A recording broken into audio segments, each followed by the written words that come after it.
Why, hello. Sorry. I didn't see you there. But that's okay. You are just in time. We were just about to talk about how we were going to save the world of Warcraft. And I'm joined here by my buddy Nick. All right then, Khadgar. Today we have some PvE news and discussion for you, mostly pertaining to Season 4, some class changes, and even some spirits. Some of the alcohol variety. Jordan, I believe first up is an Awakened Raids. Care to share what we got new in Season 4? Awakened Raids. So what is an Awakened Raid? Raids that will be set at a higher difficulty and offer better rewards during the week. And so they'll pick one of these raids. We'll get into the weekly rotation and things like that here soon. But they'll pick one of these raids to be turned on a higher difficulty. And you would assume this to be the fourth raid tier, the Season 4 difficulty. You're definitely going to want to take a very good look at which ones are awakened. I think this is a super awesome, way better than Shadowlands. The biggest difference between these raids and Shadowlands is that there aren't affixes, right? If you played a Mythic Plus key, you've definitely known about affixes, which we'll get into later as well. Across the raid, you will have a certain mechanic they'll add to you. Like, let's use Volcanic as an example. Volcanic is a Mythic Plus affix right now that it will target ranged and melee players and put a little circle under them that will blow up after a few seconds. You have to move out of it.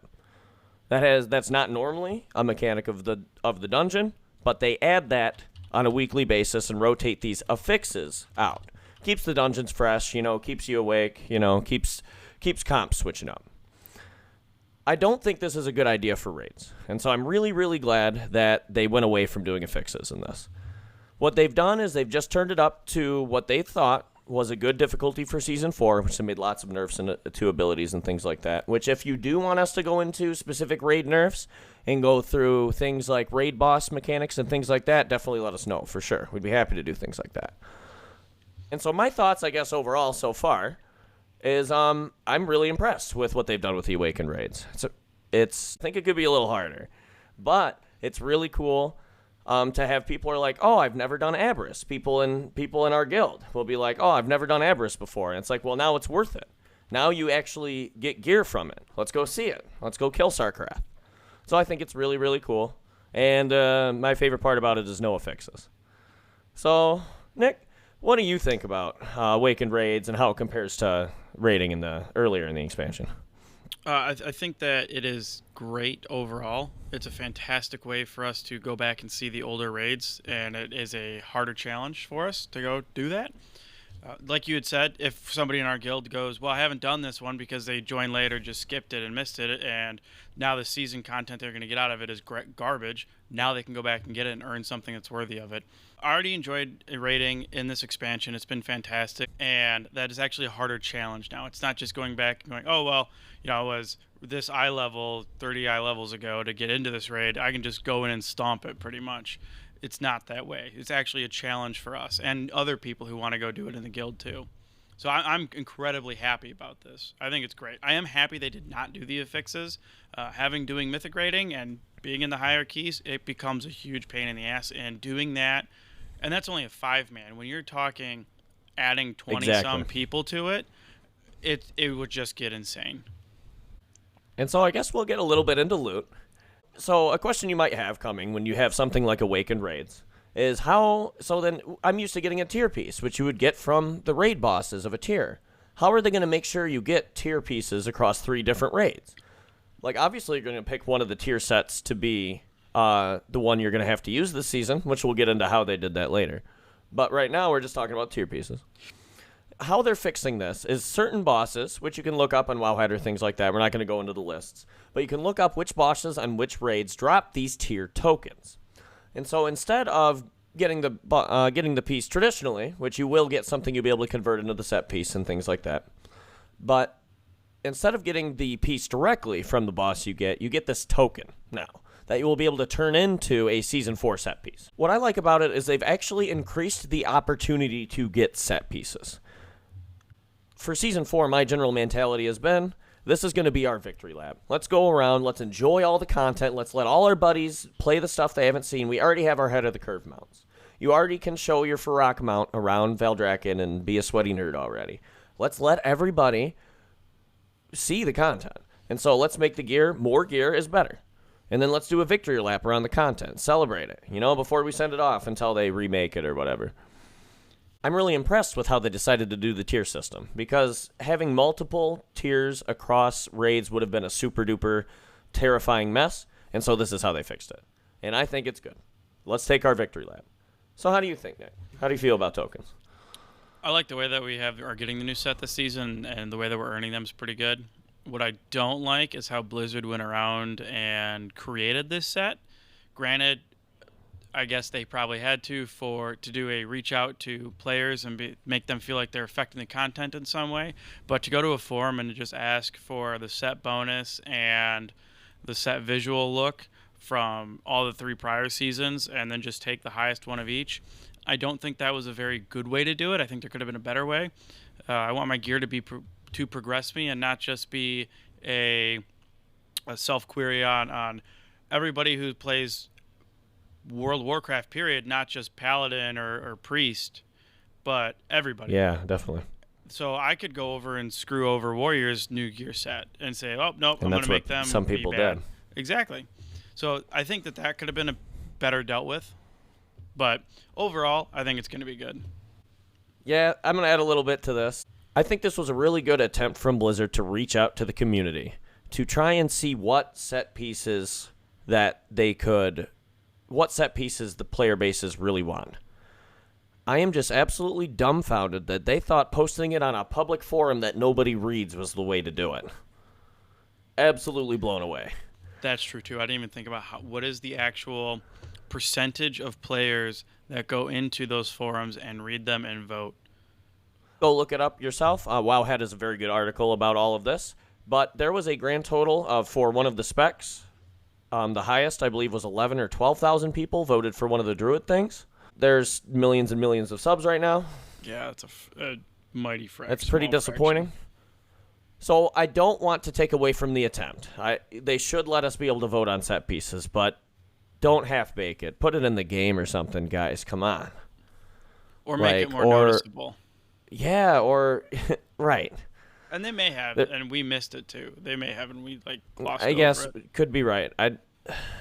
Based on what I've seen, I don't think so. But right, there could have been another way. Maybe we're not in the right circles, I guess, for it.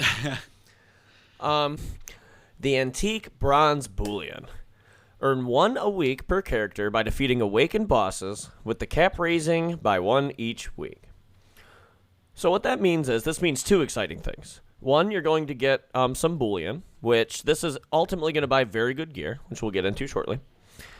And you're able to get 1 of these per week. Now let's say your buddy joined. It's 6 weeks in the future right now. We're on week 6 of Season 4. And your buddy's like, hey man, it'd be really cool to have some cool gear like everybody else has, with 12 upgrade levels. And you're like, oh, dude, no worries. Just raid, and then you'll be able to catch up the entire way. You just keep looting bosses and keep getting these bullions. So the cool part about this is they make it to where each person can only earn a maximum of 1 per week, and then you get an additional 1 you can possess each week after that. And so this keeps everybody on the same playing field. Everybody gets this. When you upgrade it, it becomes upgraded heroic gear. It's not mythic gear, not myth track gear, but it becomes heroic raid gear, which is really exciting. Everybody gets access to this and the ability to upgrade it. The limitation is you're not going to find people that have really, really good gear but are really, really bad, because in order to upgrade this gear, you still have to get crests. And in order to get these crests, you still have to do content that is hard enough to be worth it. So the bronze bullions, I thought, was an awesome, awesome way to do a vendor. Because we don't want it to be where we just walk into a dungeon, kill it, walk out with some weird currency, walk to a vendor. But this is a good balance. This gives a good level playing ground for new players and a good incentive for experienced players as well. So this is a must-do. The problem with doing something like this is you can never really get rid of it. And they're going to have to, because the gear progression is really fast for a regular season. When it comes time for Season 1, when we're not getting bronze bullions, it's going to feel very slow. And so that's one of my drawbacks. But I love it. Win-win. Good for sweats. Good for new players. I'm good with it. How do you feel, Nick? What I like most of it is that we're allowing all player levels to obtain these. In addition, they provide a way that a player is able to catch up if they miss a week, so we aren't up a creek without a paddle, so to speak, when it comes to missing out on something because life happened. And as you said too, it's good for all players when it comes for new players, good players, and sweats. It's a win-win across the board. Yeah, keeping things ties to crests is pretty good, for sure. So, legendary items. We're only going to gloss over this one. So, legendary items will continue to drop as usual from raids, but players who previously obtained them will now be able to purchase a Scale of Awakening to upgrade their items to Season 4 eye levels. So, this is cool. Your Fearlath is going to turn into better Fearlath. Hopefully you got it. Nick, how do you feel? If Blizzard's listening, I'd really like the drop the next time. I'm tired of missing out. Yeah, I want it too. Anyway, moving forward, so we're going to talk about additional rewards. So the first reward you're going to get is for completing all 3 raids on the normal difficulty. So this means when they are awakened, specifically. You have to complete them on normal when they're awakened. You will be able to receive the Voyaging Wilderling Dynamic Flying Mount. Which looks amazing. Which is really, really cool. So yeah, Nick, do you want to describe it or do you want me to describe it? No, you go for it. You're probably going to get it better than I will. We'll see. It's a very unique creature. I definitely advise you to go look it up for yourself. Definitely. But I would say imagine a cloud serpent, except it's like a dog bat. It looks way better than I made it sound. It's very pretty. It's blue. It's rainbow. Go look at it. It's cool. I want it. Me and Nick, before we even got started on this, we're talking about how we have to make sure we at least do the normal. For sure. Like right away. Pretty cool reward. Go take a look at it. It's a dynamic flying mount out the box. You'll be able to fly it everywhere, right? So then, if you complete all Awakened raids on the heroic difficulty, you'll receive the title Awakened Hero. Pretty cool. Kind of sweaty. It's cool. Pretty cool. We're probably going to shoot for that one too. So now some things that Nick and I will not get during this season. If you complete the raid on Mythic difficulty, you will receive a portal to it. It's called a Path Portal, as they say. This is very similar to the portals you got in doing plus 20 keys, timing plus 20 keys in Mythic Plus last season, or timing 10 keys this season. You get a portal, essentially, in your inventory to portal yourself to the dungeon automatically. If you do the Awakened raid on Mythic difficulty, then you will unlock the portal to port to it. Convenient thing. I think it's super cool. So yeah, what do you think, Nick? No, I think the awards that we have for this season are really great. That mount is awesome. We do need to go get that. Seriously, look it up for yourself. I did a terrible job describing it. Look it up for yourself. Yes to both of them. Look it up, and Jordan did a horrible job describing it. I did. But no, I think they're solid. I want to go get the title. If I miss out on that, that's cool, but I really want them out. I don't think we're going to get close to Mythics, though. We're chugging, but we're not chugging that hard. Yeah, next expansion. The cross-server stuff's going to be good. Yes. And so I mentioned a couple of times earlier when we mentioned the Awakened raids that there will be a rotation of them. And so the Awakened raid rotation. We hinted at this earlier in the podcast that there was going to be not necessarily every raid every week Awakened. This will not always be true. For the first week, the Awakened raid will be only Vault of the Incarnates. The second week, it will be only Aberrus. The third week, it will be only Ymir Dracel. So 4th Vault, 5th Aberrus, 6th Ymir Dracel. But something changes at week 7. All the raids become Awakened at week 7. So this is an interesting take. A lot of people are really excited about this. And I'm going to be honest with you, I am too. The cool part of having 3 raids that you can all do at once, any one you want, and it all gives you 515 track gear, that's sweet. Super awesome. What I'm nervous about is there's going to be long queues, I think, for LFR. Think about how many things you can queue up for. Think about how many options you have to queue up for on player versus environment content now. There's going to be people that need bows from Aberrus. There's going to be people that need Pip's Friendship from Ymir Dracel. And so you're going to have a very segmented and separated player base that need different pieces from different places. I think this also could lead to some impatient players. you'll find that people will be looking for specific pre-mates for a long time in raiding, and will have less patience once they get into them. Because with queue times comes angry player bases. Things like OQ and Raider IO start becoming a must-run when you're waiting 40 minutes to get a group of people that will fail. And so that's what I'm nervous about. I think this could be tough on the community. In concept, it's amazing, but I don't know how it'll go. Faded Raids, they did this back in Shadowlands, and you can tell how Shadowlands was received. So I'm a little nervous going forward with Week 7. It's cool not to be railroaded, but sometimes we need to be. So how do you feel, Nick, about this controversial topic? I like the continued challenge that we're going to get with the Awakened Raids, like I said earlier. I think when it comes to Week 7, I would believe that Blizzard would take some preemptive thought and do the 7 Ps. Prior proper planning prevents piss poor performance. And make sure that they can uphold that, everybody being there online. Because I'm sure there's going to be people who were lazy for 6 weeks and, Week 7's here, I can do it all in one shot and just go, go, go, go, go. Because I know when Week 7 hits, you and I are going to be probably just raiding, just so we can go through and get stuff. Yeah. Even if we don't need it, it'll just be fun to go do the Awakened Raids. The Awakened Raids are my favorite part of Season 4 so far, for sure. Same. But sorry to interrupt you. No, you're good. But no, so I think that I would hope Blizzard did some preemptive thought to it. But we're going to see if they did or not. And they have a couple weeks to figure it out if they didn't, and they're still doing that.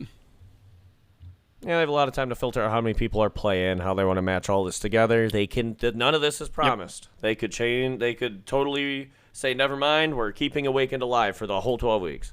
Yeah. Whatever they decide. So now that we moved on from the rotation, make sure you guys leave questions and things in the comments. We do want to make sure we're covering everything. Nick and I are pretty experienced players, so some stuff that's obvious to us might not be obvious to you guys, and I do want you to let us know, for sure. Definitely.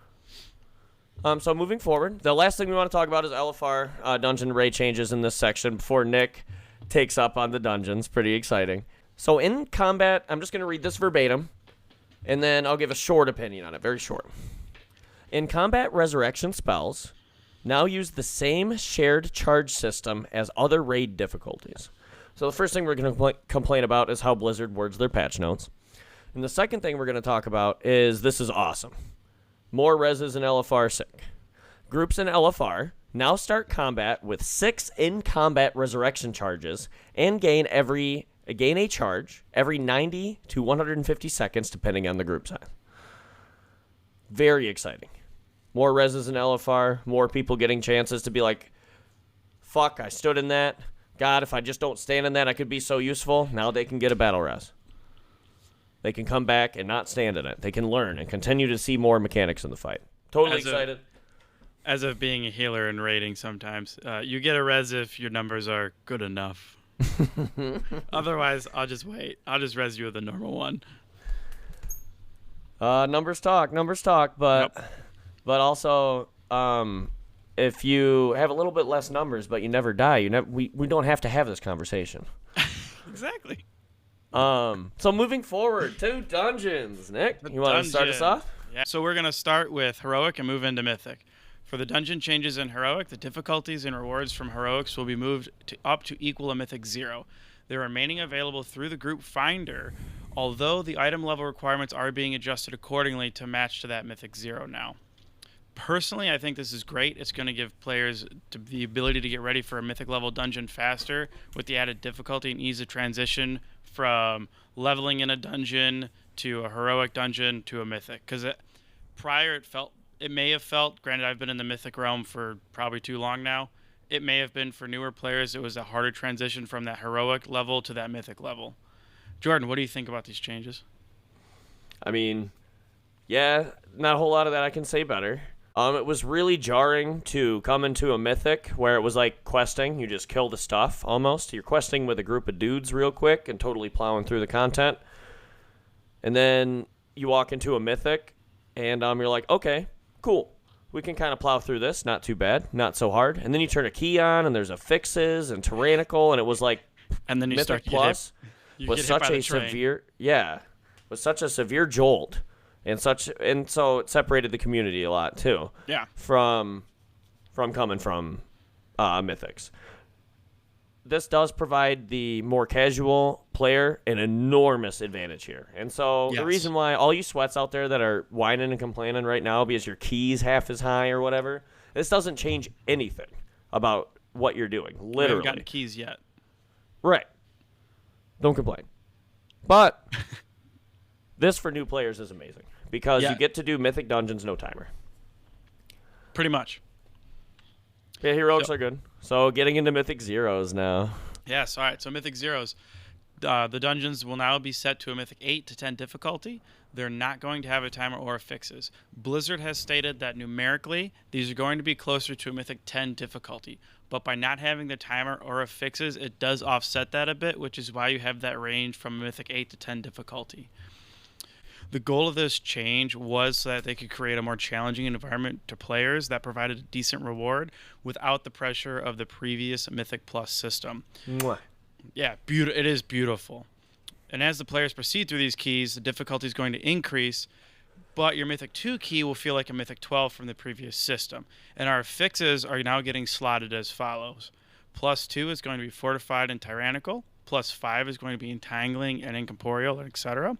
+10 is going to be Bursting and Bolstering, etc. So we're getting that every 2, 5, and 10 now, which means that on a 2, which is going to be a 12 technically in the old system, and a 5, which is going to be a 15 in the old system, and a 10 is going to be a 20 in the old system. Blizzard was wanting to provide a smaller range of keystone levels to provide players with finding groups for more meaningful progression. That's a big note for me personally, because how hard was it for me if I'm stuck at a 12 for some reason this week, like I just can't push back or push higher, then and everybody in the looking for group for pre-mades is at 17, 18 or whatnot. I'm kind of screwed. Even at 15, it's like, yeah, I could push it at 15 maybe and skip 3 keys, but do I really want to go pug a group and maybe cause them to fail and kill someone's keystone? It's really intimidating. It is. So I think that with that, this is way better. Yeah, they just squeezed it. Moving on to the rewards for Flight Stones, they're changing to match the new system. For instance, a Mythic +2 is going to drop the same reward that would be for completing a +12. Bonus Flight Stones are going to be awarded for increasing a group member's Mythic score. Note that the Mythic score is remaining unchanged. When talking about various crests, we are seeing the following changes. Players can earn 10 Drake crests on completion of a Mythic 0. Whelpling crests are no longer available through a Mythic Plus dungeon, and players will have to continue collecting them through other sources. Worm crests are going to be available on a Mythic +2 to +5 in the same quantities as existing Mythic dungeons. Aspect crests will now be available from a +6 and up, also in the same quantities as the existing Mythic dungeon system. Jordan, we've kind of talked about my thoughts to this and your thoughts. Why don't you hit me with yours really quick? You got to look at this as a flat across-the-wave difficulty curve. And they've essentially just moved everything up. They've squished the keys, brought Mythic 0 up to where a 10 was, right? And the crests are staying exactly to the same rewards that they are per difficulty, right? So the amount of crests you're getting for the difficulty of content hasn't actually changed. What I think is really cool about this is it will allow people to get higher crests and feel more upgrades and feel better and spend more of their flight stones for doing Mythic Zeros. When maybe they can't do it in 24 minutes or whatever, but they can complete it. And then for these players, that's awesome. I think it's cool they didn't need to change the crest difficulties. I think they're great where they were. Yeah, I think you're absolutely correct on that. What's great about this change is that it's giving us a squished version of the old system while keeping all the rewards the same. It gives, whether it's you and I, pretty veteran players, or brand new players, an easier time to move up those keystones and still get some reward. You're not getting stuck at a lower keystone because no pre-made group is either A, for your dungeon near that keystone, or no one wants to run that keystone. Granted, you'll probably get a group in time, but you're not having to wait umpteen minutes to either find one or join one or make one and have people join you. Also, a cool little side note about Mythic Zeros. If you have a tank who's like, screw you guys, I'm out, you can just get another one and resume the dungeon where it's at. Yeah. Obviously make sure you, when posting it, You let people know.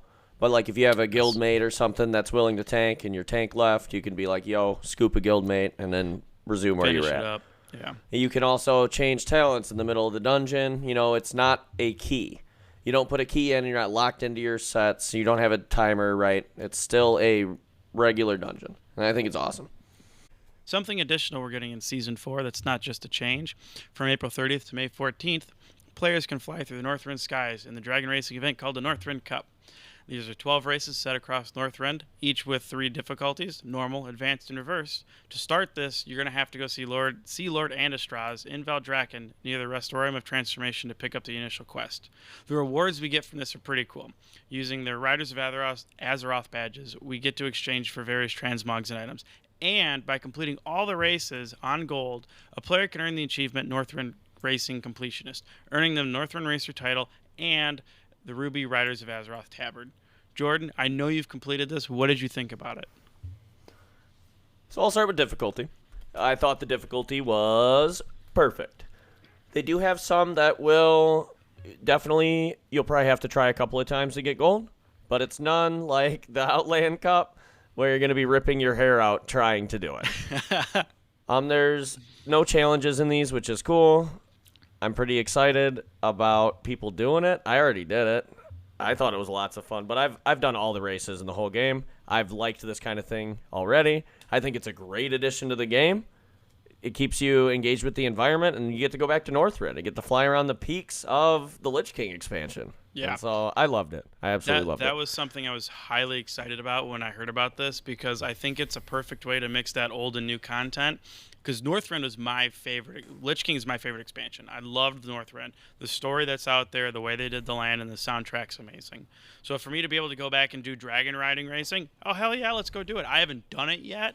It's a whole new way to see it. Yeah, exactly. I think it's great. I'm excited to go do it. I think I'm going to probably complete it this week or next week. And anything that gives you Riders for Azeroth badges is totally worth your time. Sick transmogs. I think they look really cool. Definitely take a look at the vendor yourself. But yeah, I think that's all I really have to say about the Northrend Cup. I really liked it. The transmogs get a P cool rating by Jordan. Yeah, literally in the notes highlighted P cool. P cool. So let's dive into some class changes. This is a little bit more nittier grittier. So a little bit of opinions being thrown across here. Definitely let us know if you disagree with us. I want to know how you feel about healers. Yes. I've actually been healing a lot during Season 4. So I'm excited to hear other people's takes too. So developers are reducing the overall throughput of some healers to better align with Blizzard's tuning goals, as well as increasing the comparative power of Holy Paladin, Preservation Evoker, and Holy Priest without needing to further advance the capabilities of healers. So what I talked about earlier is this is our victory lap, right? So I just want you to keep that in mind as I read these changes. Restoration Druid. All healing is reduced by 5%. This does not apply in player versus player combat. Mistweaver Monk. All healing is reduced by 13%. This does not apply in PvP combat. Priest Discipline. So this one, pretty cool. As developers' goals, they're wanting to reduce the raid healing for Discipline Priests without affecting them in other content. Atonement transfers 35% of damage to healing, a drop of 5% from 40. So they're nerfing Atonement healing in raids. Atonement healing has increased outside of raids to 70%. This is an increase of 20% from 50. So in Mythic Dungeons, they got buffed. Pretty cool. But Restoration Shaman, another sad story. All healing is reduced by 5%. Does not apply in PvP. So I think this is a really late nerf to healers. I do need a little bit more experience playing with it. So far, this is, like, it's new in this. And I mean, I play Preservation Evoker primarily. So I'm not affected by these changes, but I myself didn't feel like the other healers needed nerfs. I did not feel like that at all. I think they should have focused more on the damage throughput, making it a thing where the Boomkin Resto Druid in between wasn't so strong kind of deal. Would have been a way better tweak, I think, than the healer, tweaking healer throughput. Like I said, this is opinionative. But I think this is too late in the expansion for nerfs. This is our victory lap. What are they doing? So what do you think, Nick?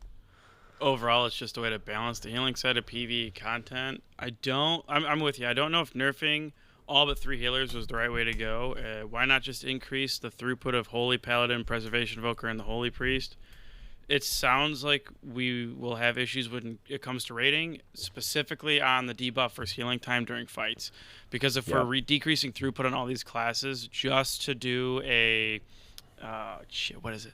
Lowest common denominator. Lowest common denominator, yeah. So we're doing that basically. We're taking, okay, these 3 classes are now the lowest common denominator, and then, well, we're going to take everybody who's healing better than that on throughput and put them to their level. Why aren't we just raising those 3 up? Now, but the question is, the adverse side of that argument, are they becoming too powerful for the content and healing? So because remember, we have to take in not only our aspect of the fight happening, but Blizzard's aspect of the fight happening. So in their coding and their programming of these dungeons and raids, are we outdoing their ability to do damage because we're healing too effectively?